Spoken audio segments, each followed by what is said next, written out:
அன்புக்குரிய மாணவ செல்வங்கள் அனைவருக்கும் இனிதான வணக்கங்கள். இக்காணொளியிலே நுண்ணறிவு வினாக்கள் சிலவற்றையும் அவற்றுக்கான விளக்கங்களையும் பார்க்க இருக்கின்றோம். அந்த வகையிலே முதலாவது வினா, அருகிலுள்ள செவ்வக வடிவ கடதாசி அட்டையில் இருந்து மிகப்பெரிய சதுரங்கள் 2 வெட்டி எடுக்கப்பட்டன எனின் எஞ்சிய பகுதியின் விளிம்புகளின் மொத்த நீளம் யாது? தரப்பட்ட வினாவை அவதானித்துக் கொள்ளுங்கள். ஏற்கனவே ஒரு காணொளியிலே இதே போன்ற ஒரு வினா மிகவும் அடிப்படையான எண்ணக்கருவோடு இலகுவான ஒரு வினாவாக தந்திருந்தேன். அதே வினா சார்ந்து சற்று பெரிய வினாவாக இந்த காணொளியிலே வழங்கியிருக்கின்றேன்.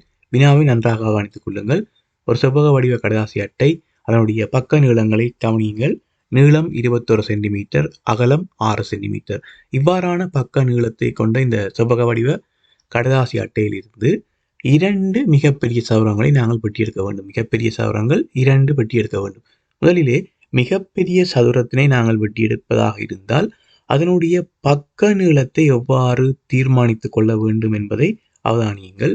நீளம் 21 சென்டிமீட்டர், அகலம் 6 சென்டிமீட்டர் இந்த செவ்வக வடிவ கடதாசி அட்டை.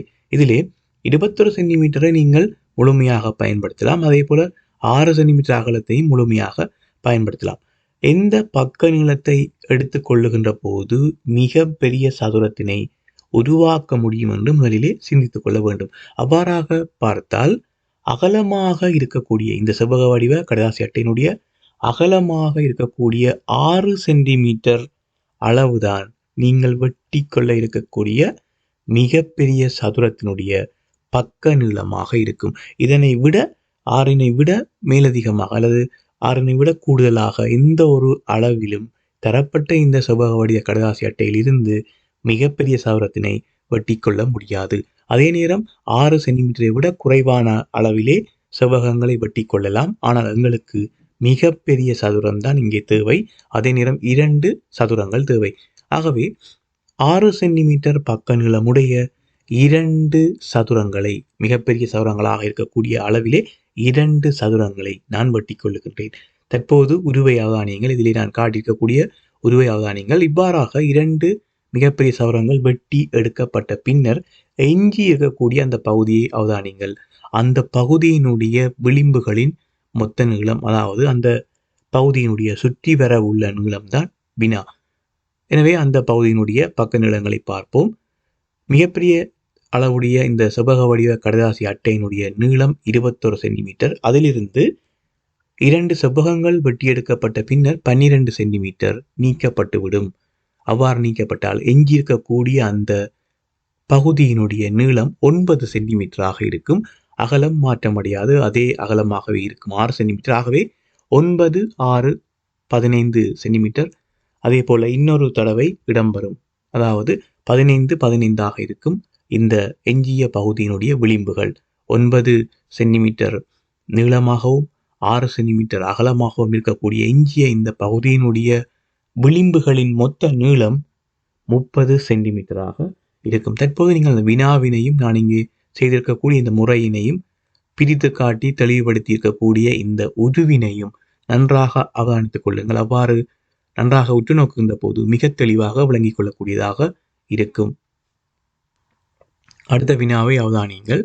24 அடி உயரமான வழுக்குமரம் ஒன்றில் ஏறும் ஒருவர் ஒரு தடவை ஏறும்போது 4 அடி ஏறி 2 அடி சறுக்குவார். எத்தனையாவது தடவை ஏறும்போது வழுக்குமரத்தின் உச்சியை அடைவார்? இந்த ஏறுதல் சறுக்குதல் தொடர்பாக பல மாணவர்கள் தெளிவாக விளங்கப்படுத்துவதற்காக என்னிடம் வினாக்களை அனுப்பியிருந்தீர்கள். அந்த வகையிலே இந்த ஒரு வினாவோடு அந்த விடயத்தினை தொடர்படுத்தி முழுமையாக தெளிவுபடுத்துகின்றேன், அவதானித்துக் கொள்ளுங்கள்.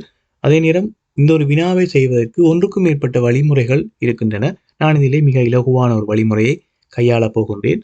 அந்த வகையிலே மொத்த உயரம், இந்த வழுக்கு மரத்தினுடைய மொத்த உயரத்தினை முதலில் எடுத்துக்கொள்வோம், 24 அடி.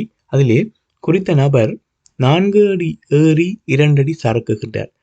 முதலாவதாக நீங்கள் செய்ய வேண்டியது அந்த மொத்த உயரம் 24 அடி உயரத்தில் இருந்து அவர் சறுக்கக்கூடிய அளவினை கழித்துக் கொள்ளுங்கள். 24 இருந்து நான் 2 கழித்துக் கொள்ளுகின்றேன். ஏனென்று சொன்னால் 4 அடி ஏறுகின்ற போது 2 அடி சறுக்குகின்றார். ஆகவே 24 அடி உயரத்தில் இருந்து 2 அடி அளவினை கழித்துக் கொள்ளுகின்றேன், 22. அடுத்ததாக இரண்டாவது படிமுறை, அந்த நபர் ஏறுகின்ற மற்றும் சறுக்குகின்ற அந்த அளவுகளுக்கு இடையிலான வித்தியாசம், ஏறுகின்ற மற்றும் சறுக்குகின்ற அந்த அளவுகளுக்கு இடையிலான வித்தியாசத்தினை பார்க்க வேண்டும்.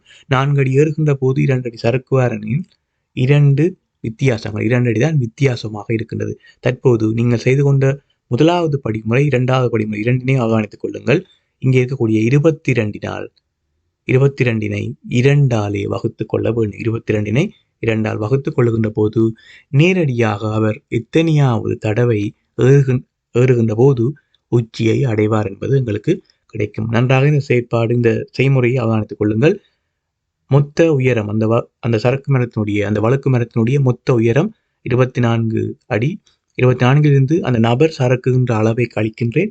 அதன் பின்னர் ஏறி சறுக்குகின்ற அந்த அளவுகளுக்கு இடையிலான வித்தியாசத்தை எடுத்துக்கொள்கின்றேன்.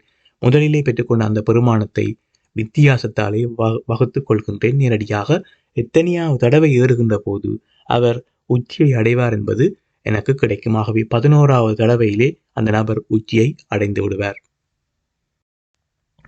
அடுத்த வினாவானது நாங்கள் இதற்கு முதல் பார்த்த வினாவோடு சில தகவல்கள் மேலதிகமாக இணைக்கப்பட்டிருக்கின்றது. அதிலிருந்து நாங்கள் இந்த வினாவை செய்ய போகிறோம். இதிலே கவனிக்க வேண்டிய சில விடயங்கள் இருக்கின்றன, அவற்றை கவனித்துக் கொள்ளுங்கள். இந்த வினா நான் ஏற்கனவே உங்களுக்கு தெளிவுபடுத்திய ஒரு வினா. இருப்பினும் இந்த காணொலியிலே மிக தெளிவாக கூடுதலான அளவு விளக்கத்தினை வழங்க இருக்கின்றேன். நன்றாக அவதானித்துக் கொள்ளுங்கள். வினாவை கவனியுங்கள். 24 அடி உயரமான வழுக்குமரம் ஒன்றில் ஏறும் ஒருவர் ஒரு தடவை ஏறும்போது 4 அடி ஏறி 2 அடி சறுக்குவர். அவர் ஒவ்வொரு தடவை ஏறுவதற்கு 4 நிமிடங்களும் சறுக்குவதற்கு 2 நிமிடங்களும் செலவு செய்தார் எனின் எத்தனை நிமிடங்களில் வழுக்கு மரத்தின் உச்சியை அடைவார்? எங்களுக்கு இந்த வினாவிலே ஏற்கனவே தெரியும். அவர் 11வது தடவை ஏறுகின்ற போது உச்சியை அடைவார் என்பது நாங்கள் முதல் வினாவிலே பார்த்திருக்கின்றோம். 11வது தடவையிலே அவர் உச்சியை அடைந்து விடுவார். இந்த இடத்திலே ஏறுவதற்கும் சறுக்குவதற்கும் நேரங்கள் தரப்பட்டிருக்கின்றது. அந்த அளவுகள், நேர அளவுகள். எனவே இங்கே சறுக்குகின்ற அந்த நேர அளவுகளும் கவனத்தில் எடுக்கப்பட வேண்டும். மிக முக்கியமான விடயம். சில வேளைகளில் நீங்கள் அதனை கவனத்தில் எடுக்காவிட்டால் தவறாக விடையை தெரிவு செய்ய வேண்டி வரும். 11வது தடவையிலே தான் அவர் உச்சியை அடைகின்றார் என்று சொன்னால் 10 தடவைகள் சறுக்கி இருப்பார். 10 தடவைகள் சறுக்கி இருப்பார். மிக முக்கியமான விடயம். ஏனெனில் முதலாவது தடவை அவர் ஏறும்போது 4 அடி ஏறுகின்றார், பின்னர் 2 அடி சறுக்குகின்றார். பின்னர் 2வது தடவை ஏறுகின்றார், பின்னர் சறுக்குகின்றார். 3வது தடவை ஏறுகின்றார், பின்னர் சறுக்குகின்றார். இவ்வாறாக 10வது தடவை ஏறுவார், 10வது தடவை சறுக்குவார். நன்றாக கவனித்துக் கொள்ளுங்கள். 10வது தடவை ஏறுவார், 10வது தடவை சறுக்குவார். 11வது தடவையிலே அவர் உச்சியை அடைந்து விடுவார். 11வது தடவையிலே உச்சியை அடைந்து விடுவார். எனவே 11வது தடவை அவர் சறுக்குவதற்கு சந்தர்ப்பம் இல்லை. அவ்வாறு இருந்தாலும் எங்களுடைய கேள்வி எத்தனையாவது தடவையிலே உச்சியை அடைவார், எத்தனை நிமிடங்கள் எடுத்துக்கொள்வார் உச்சியை அடைவதற்கு, அதுதான் கேள்வி. ஆகவே 11வது தடவை அவர் உச்சியை அடைந்த அந்த நேரம் தான் எங்களுக்கு தேவையானது. ஆகவே 11 தடவை ஏறுகின்றார், 10 தடவை சறுக்கி இருக்கின்றார். அந்த கணக்கு எங்களுக்கு தேவையாக இருக்கும். ஒரு தடவை ஏறுவதற்கு 4 நிமிடங்களாக இருந்தால் 11 தடவையும் 44 நிமிடங்கள் எடுத்துக்கொண்டிருப்பார். அதே போல ஒரு தடவை சறுக்குவதற்கு 2 நிமிடங்கள் என்று சொன்னால் 10 தடவை சறுக்குவதற்கு 20 நிமிடங்கள் எடுத்துக்கொண்டிருப்பார். மொத்தமாக அவர் உச்சியை அடைவதற்கு 64 நிமிடங்கள் எடுத்திருப்பார். அது 64 நிமிடங்களிலே உச்சியை அடைந்திருப்பார். ஆகவே நாங்கள் இதற்கு முதல் செய்த வினா எத்தனையாவது தடவையிலே உச்சியை அடைந்து கொள்வார் என்பது அது இலகுவாக இருக்கும். இந்த இடத்திலே இந்த வினாவிலே நீங்கள் கவனிக்க வேண்டிய விடயம் ஏறுவதற்கும் இறங்குவதற்கும் எடுத்துக்கொள்ளப்பட்ட அந்த நேரமும் மற்றும் தடவைகள், அந்த தடவைகளை சரியாக கணித்துக் கொள்ள வேண்டும். அதுதான் நீங்கள் கவனிக்க வேண்டிய முக்கியமான இடம். அடுத்த வினாவை கவனியுங்கள். இங்கு வட்டம் ஒன்றினுள் ஒழுங்கான ஐங்கோணி அமைந்துள்ளதை உரு காட்டுகின்றது. எனின் இவ்வுருவிற்கு வரையக்கூடிய சமச்சீர் அச்சுக்களின் எண்ணிக்கை யாது? பொதுவாக வட்டமாக இருந்தால் சமச்சீர் அச்சுக்கள் பல, அதாவது நாங்கள் எல்லைப்படுத்த முடியாத எண்ணிக்கையிலே உள்ளடங்க முடியாது.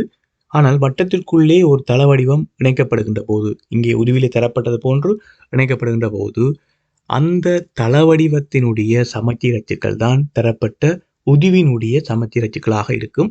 இங்கே ஐங்கோணி, அதுவும் ஒழுங்கான ஐங்கோணி என தரப்பட்டிருக்கின்றது. சமச்சீர் அச்சுக்கள் தொடர்பாக நீங்கள் கற்கின்ற போது கற்றிருப்பீர்கள்.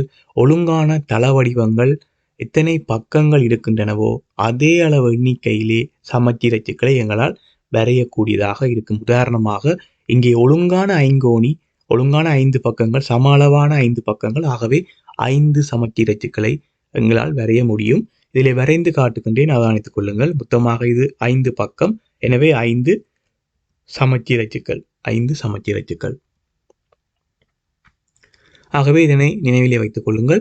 எப்பொழுதுமே ஒழுங்கான தளவுருக்கள் அனைத்து பக்கங்களும் ஒரே அளவாக இருந்தால் அந்த தளவுருக்கு பக்கங்களுடைய எண்ணிக்கையிலேயே நீங்கள் சமச்சீரச்சுக்களை வரையக்கூடியதாக இருக்கும். உதாரணமாக ஒழுங்கான முக்கோணியாக இருந்தால், சமபக்க முக்கோணி 3 பக்கமுமே சமனான முக்கோணியாக இருந்தால் 3 சமச்சீரச்சுக்களை வரைய முடியும். ஒரு சதுரம், உங்களுக்கு சதுரமாக இருந்தால் 4 பக்கமும் சமன், ஆகவே சதுரத்துக்கு 4 சமச்சீரச்சுக்கள். ஒழுங்கான ஐங்கோணியாக இருந்தால் 5 சமச்சீரச்சுக்களை வரையக்கூடியதாக இருக்கும். ஒழுங்கான அறுகோணியாக இருந்தால் 6 சமச்சீரச்சுக்களை வரையக்கூடியதாக இருக்கும். இவ்வாறாக தள உருக்களிலே சமச்சீரச்சுக்களும் தள உருக்களுடைய பக்கங்களும் சமனாக இருப்பதும் ஒன்றுக்கொன்று தொடர்பாக இருக்கும். அதனை ஞாபகத்திலே வைத்துக் கொள்ளுங்கள். அடுத்து சில மாணவர்களுடைய வேண்டுகோளுக்கு நாங்கள் ஒவ்வொரு காணொலியிலும் மாணவர்களுடைய பயிற்சிக்காக குறைந்தது ஒரு வினாவினையும் வழங்குமாறு சில மாணவர்கள் கேட்டிருந்தார்கள். அந்த வகையிலே இந்த காணொலியிலே மாணவர்களுக்கான ஒரு வினா வழங்கியிருக்கின்றேன். வினாவை அவதானித்துக் கொள்ளுங்கள். 2020ஆம் ஆண்டு ஜனவரி மாதம் உள்ள வெள்ளிக்கிழமைகளின் திகதிகளின் கூட்டுத்தொகை 85 எனின் இவ்வருடம் பிப்ரவரி மாதம் இறுதி நாள் என்ன கிழமை? இவ்வருடம் பிப்ரவரி மாதம் இறுதி நாள் என்ன கிழமை? இதனை செய்து பாருங்கள். நாட்காட்டி சார்ந்து நீங்கள் கற்றுக்கொண்ட விடயங்களிலே பல விடயங்களை உள்ளடக்கியதாக இந்த வினா அமைக்கப்பட்டுள்ளது. இதனை செய்து பார்த்து கொள்ளுங்கள். இதில் ஏதாவது இடர்பாடுகள் ஏற்பட்டால் கருத்து பகுதியிலே கருத்தினை வழங்குங்கள்.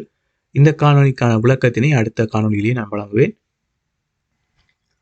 ஆகவே அன்புக்குரிய மாணவ செல்வங்களை, இந்த காணொலியிலே நான் நுண்ணறிவு சார்ந்து வழங்கியிருக்கக்கூடிய இலகுவழி நுட்பங்களையும் இங்கே கையாண்டிருக்கக்கூடிய இலகுவான படிமுறைகளையும் முழுமையாக கற்றுக்கொள்ளுங்கள். மீண்டும் இதனை செய்து பாருங்கள். குறிப்பாக பயிற்சி வினாவாக வழங்கியிருக்கக்கூடிய அந்த வினாவினை செய்து பாருங்கள். அடுத்த காணொலியிலே அதற்கான விளக்கம் வழங்கப்படும். மீண்டும் அடுத்த காணொலியில் சந்திக்கின்றேன். நன்றி.